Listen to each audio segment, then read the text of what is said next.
Halo, assalamualaikum warahmatullahi wabarakatuh. Waalaikumsalam. Perkenalkan, nama saya M. Agil Fikron, dan di sebelah kanan saya ada, Asif Ahmad. di sebelah kiri saya ada. Siti Unpian Permalasari. Ya, langsung saja di sini kita akan membahas atau mengkaji finansial syariah.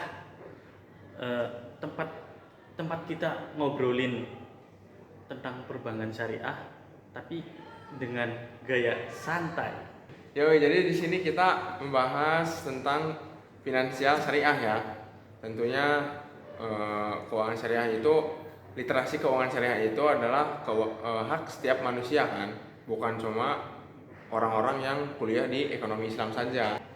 Benar sekali, dan pembahasannya nanti kita akan sampaikan dengan bahasa yang santai dan mudah dipahami. Jadi kalian semua tidak perlu khawatir harus memahami istilah-istilah yang rumit. Kita akan bahas semuanya secara ringan namun sesuai dengan prinsip syariah. Ya, untuk hari ini kita akan membahas sesuatu yang sering bikin para nasabah itu bingung. Apa sih yang bikin para nasabah itu bingung? Yaitu ada pembiayaan syariah. Nah, ini bagian inti dari bank syariah, tapi masih banyak nasabah yang belum paham nih tentang pembiayaan syariah. Ya nih Mas, saya juga pernah dengar katanya bank syariah itu ujung-ujungnya nyicil juga katanya tuh. Kalau begitu sama saja dong dengan bank konvensional. Wah, pernyataan seperti itu memang sering kali muncul dan menjadi salah satu mitos yang perlu kita luruskan. Banyak yang masih keliru soal bank syariah atau konsep pembiayaan syariah karena mereka menganggapnya hanya mengganti namanya saja. Padahal sebenarnya berbeda jauh, baik dari sisi prinsip maupun pelaksanaannya.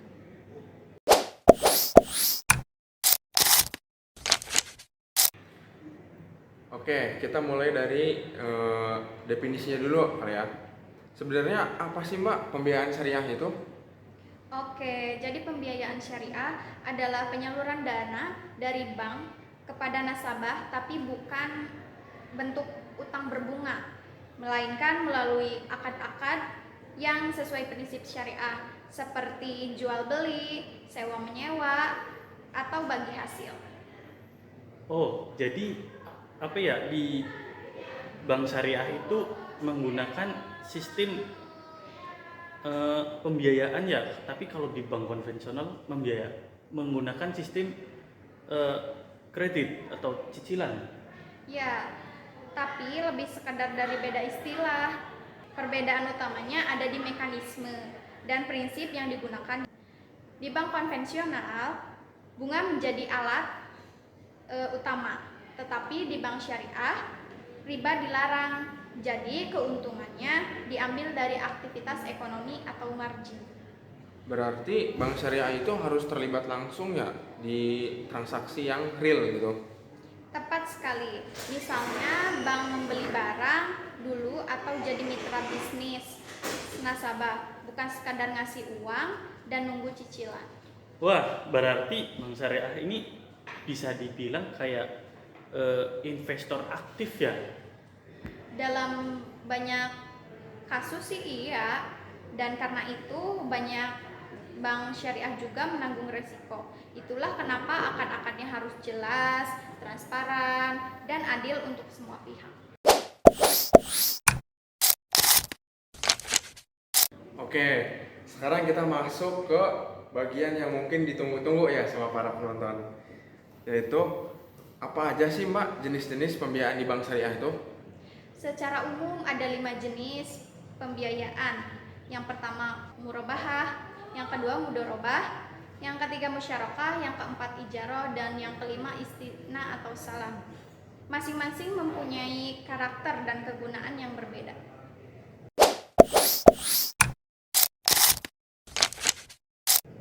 Oke, murabahah ini paling sering kita dengar ya, apalagi kita nih dari perbankan syariah kan pasti sering pisan lah apa ngedenger murabahah itu.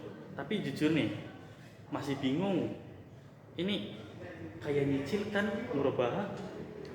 Iya, sering disangka begitu. Tapi gini, dalam murabahah, bank membeli barang yang dibutuhkan nasabah, lalu menjual kembali kepada nasabah dengan keuntungan yang disepakati.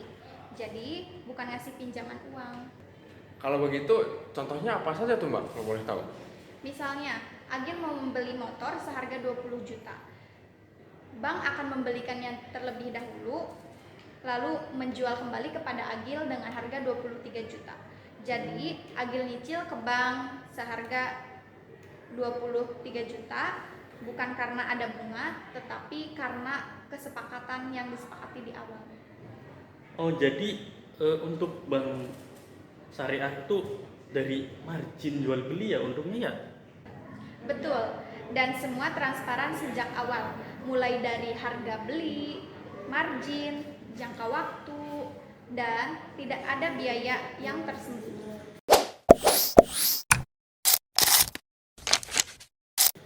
Nah, selanjutnya nih, mudharabah ini cocok untuk usaha atau tidak? Betul, dalam murabahah, bank menyediakan 100% modal, sedangkan nasabah menyediakan keterampilan atau kreativitasnya dalam mengembangkan usaha. Kalau untung bagi hasil, tapi kalau rugi gimana tuh? Kalau kerugian terjadi karena modal bisnis, sepenuhnya itu ditanggung oleh bank. Tetapi kalau karena kelalaian nasabah, itu tanggung jawab nasabah. Berarti kalau gini, akadnya itu butuh kepercayaan tinggi ya? Betul banget. Makanya bisanya ada laporan keuangan rutin, monitoring usaha, dan akad tertulis yang jelas.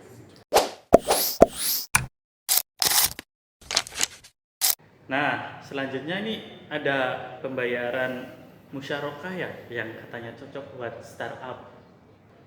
Iya, cocok banget. Di sini, nasabah dan bank sama-sama menyetorkan modal. Kemudian, jika mendapatkan keuntungan, maka keuntungan tersebut akan dibagi dua. Begitupun dengan kerugian, maka kerugian tersebut akan dibagi dua.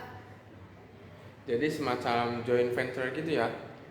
Actually, bedanya akad musyarakah lebih terstruktur secara syariah, biasanya dipakai untuk usaha properti, proyek besar, atau bisnis yang sudah berjalan. Oh, berarti ini bentuk pembiayaan yang paling bermitra ya? Iya, karena sangat menjunjung tinggi prinsip keadilan. Nah, sekarang kita masuk ke ijaroh ya. Ijaroh ini pembiayaan berbasis sewa. Betul, bank menyewakan aset atau barang kepada nasabah dan nasabah bayar biaya sewa sesuai waktu yang disepakati. Kayak misalnya aku mau sewa alat alat berat nih buat proyek. Itu gimana ya? Jadi bank akan membelikan terlebih dahulu alat beratnya, lalu disewakan kepada kamu. Bisa juga diakhiri dengan kepemilikan. Namanya ijarah muntayah bitamlik. Jadi semacam sewa beli gitu ya? Iya, tetapi dengan akad yang syariah comply.